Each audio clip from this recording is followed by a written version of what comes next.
In this video, we're going to organize our gallery scene, relocate these benches with some more accuracy, and revise the lighting so we won't be trying to get so much out of the sunlight system. So we'll be adding some additional lights in. I'm going to hide my ceiling information or layers tags, and I'm going to use my tape measure tool. I'm even going to hide my wall. I'm going to use my tape measure tool to really want to find a center line on this window, but I don't have a center line for that piece of geometry. So perhaps, let's see, if that is 4 feet, I'm looking at the little highlight that comes up next to the tape measure when I snap. If that's 4 feet, I'm going to offset that one by 2 feet. And I'm going to snap one here and offset that by 2 feet. And now I have some guides on center with the windows. And if I were to go to a top standard view, hide my floor and my window trim, let's see if I can't get a snap on my model.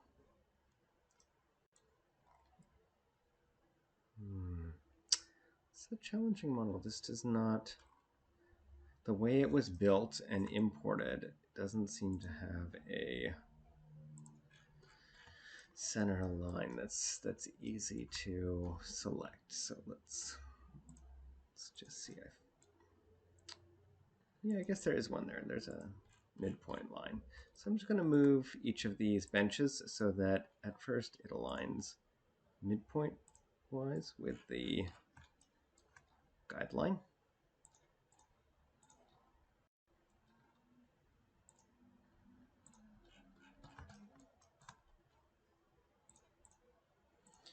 And then we will space it in the other direction evenly. So we'll have to develop some guides that work for that. There we go.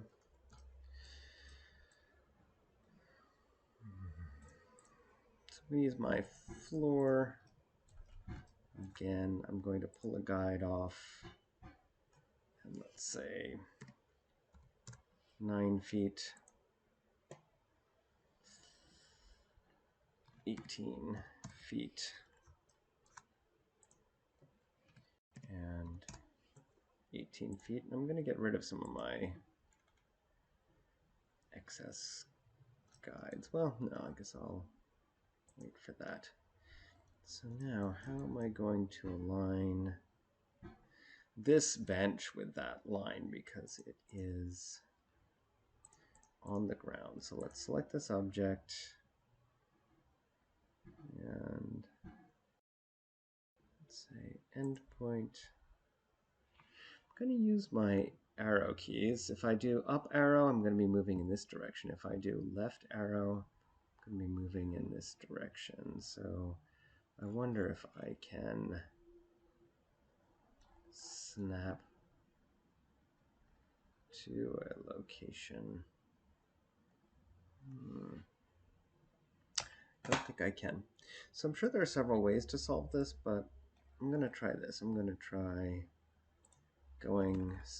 getting a tape measure to the midpoint of that, to the midpoint of that. That is a 3 foot 10.5 inches.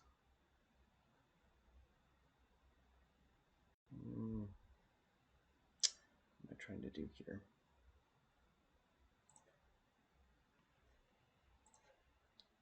So if I were to select this model, let's say go from midpoint to there, and then I want to go in this half of 3 foot 10. So that'd be 1823.25. And that should center me on on that location. So I'm not going to do this for all of my benches in the video. I'll go back and fix some of them later, but I'm basically doing the math to figure out what distance I need to be centered on that object. So I'm going to go from this point, oops,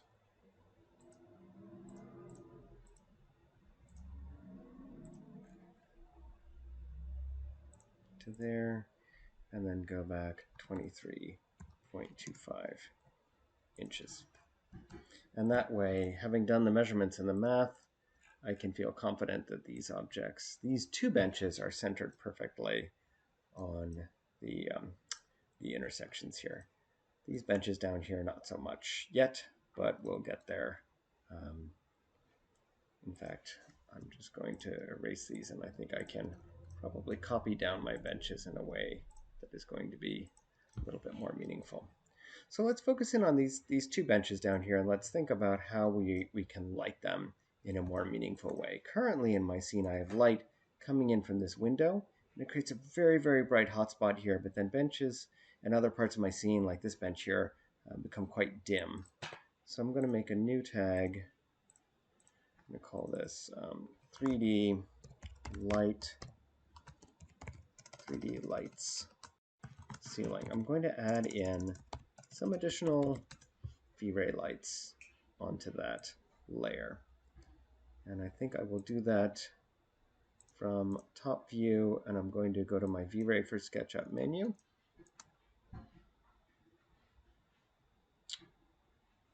Nope, I'm going to go to my VRay lights menu. Here we go. And I'm going to pick a rectangle light.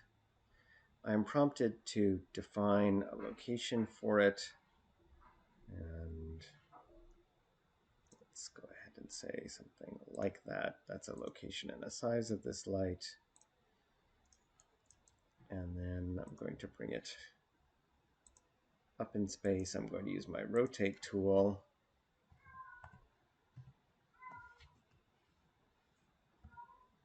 And rotate 180 degrees so that this arrow is pointing down. That's the direction a V-ray light is going to project by default. I'm comfortable with where it is in my top view. I'm going to set my view now to my front and face style to wireframe so I can see it. And let me turn on my crown and ceiling profile so that I can see how to get this close to my ceiling. Let's say somewhere like that. And now if I go back to my very first scene, I have a light over that bench. Let me zoom in. Let's look at the settings for that light in my VRay asset editor under my lights tab. This is the light that I just added. I'm going to make it invisible under my options. I don't want to see it directly in my rendering, and I don't even want to see it in my reflections. And I'm going to, let's just rationalize the size of this a little bit and say 60 by 80. And if I were to render now,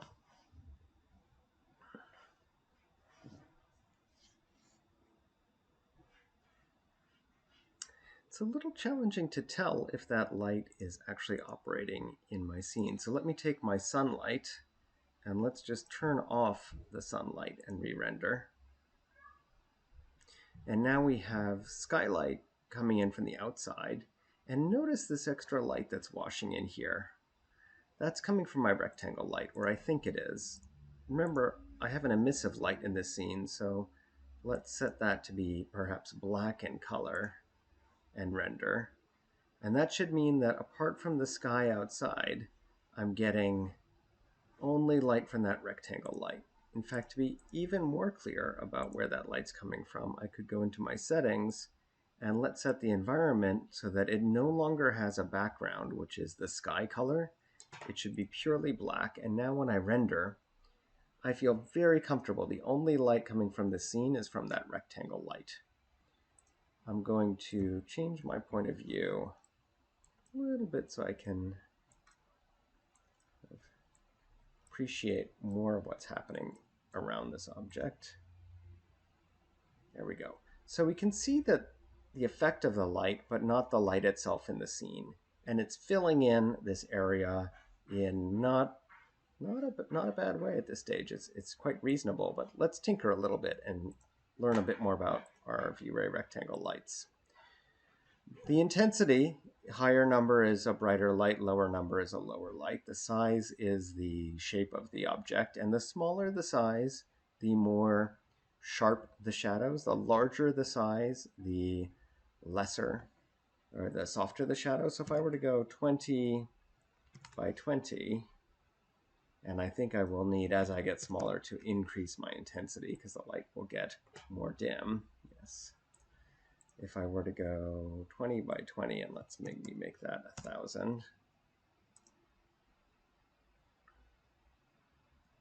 My shadows underneath this object are going to be rather sharp.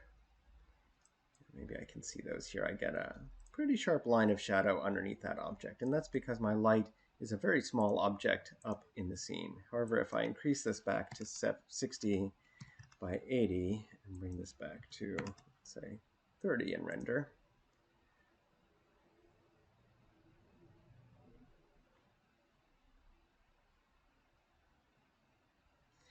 as my render happens, it's a little challenging at this resolution to see, but where I used to have a very sharp line, I now have kind of a softer area of shadow, and it is blurred because this light object is quite large, so it is not going to draw attention to the shadows underneath it.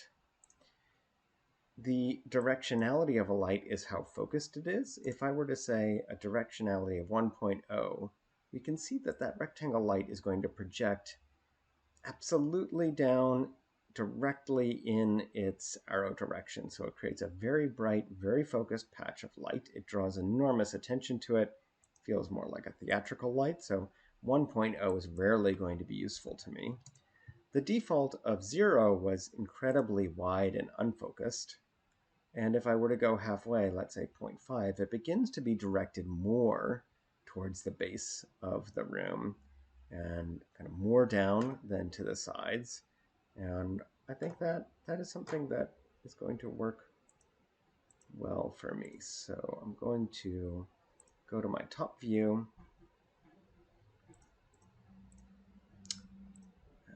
parallel, face style of wireframe, and I'm going to use my control key to make a copy of this object and my arrow key, right arrow to lock me in on moving only in this direction. Go back to my base scene view. And now I'm going to turn on a number of my objects. My emissive, I think, was relatively bright, warm, light. My settings environment was turned on, and my light sunlight was turned on. So now when I render, I should get skylight outside from my environment, sunlight coming in, light from my cove light, and light from these two lights that should begin to fill out my lighting scheme. And it may be that the area, the light begins to get too bright, too overexposed. I might have to pull back on my camera. I'm getting an awful lot of light here. But you can begin to see that I can fill out my light from being so dominant and requiring that the sunlight be so dominant in my scene. And the next step will be to copy these benches down more accurately, copy some of these lights that are beginning to fill in the scene, and likely temper down the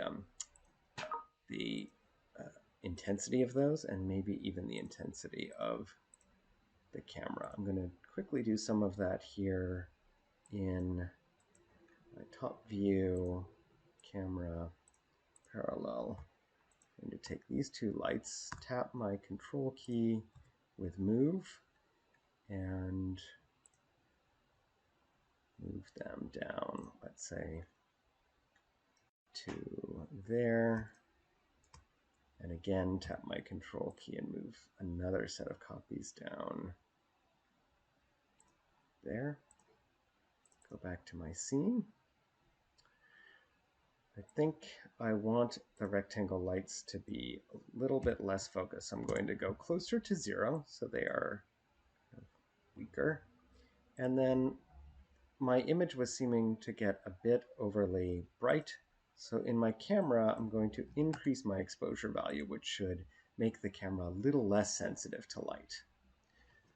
So now my sunlight is not as overwhelming because my camera is less sensitive. I can begin to see very soft indications of where my 4 area lights are, but they're beginning to fill in lighting around the scene. I have my cove lighting, and I have my 2 benches. I think this is beginning to become a very well-balanced scene in terms of lighting, and when I get artwork on the walls, maybe the rectangle lights will align with those. Eventually, perhaps we'd have some fixtures that would indicate where that lighting would go down.